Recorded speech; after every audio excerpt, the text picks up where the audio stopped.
Kwa matokeo ambayo tumepata, kubwa zaidi ni namna ambavyo tumekwenda kufanyia kazi, sababu Geita wana timu nzuri na aina yao uchezaji ni timu ambayo inalazimisha sana kuja kucheza kwako. Baada ya kugundua hivyo, sisi tulijipanga na shukuru tu vijana wangu wamekwenda kufanyia kazi yale ambayo tumeelekezana na kuibuka ushindi wa goli 2-0.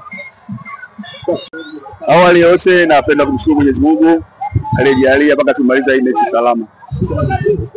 Wanasema shukuruni kwa kila jambo. Vijana wamepambana, maelekezo tuliyogaia wameyatekeleza, lakini katika mchezo kuna bahati mbaya.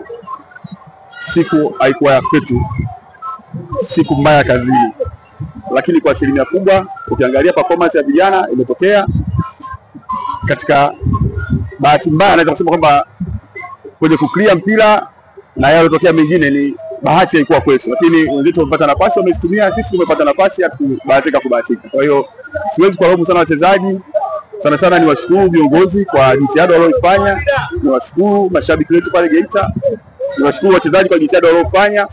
Timu ilikuwa na malengo kwa ajili ya kupanda daraja, tumekosa tukaja kwenye playoff, lakini katika malengo tulikuwa na mambo mengi ya kutekeleza ili tuweze kufanikisha yale malengo. Kwa hiyo ni wasaa sasa, sio kumlaumu mtu, ni wasaa kuangalia katika malengo yetu, kujitathmini ni yapi ambayo tuweza kufanikisha ili kufikia malengo na yapi ambayo hatukufanya vizuri ndio maana hatukupata kufikia malengo. Hivyo tu.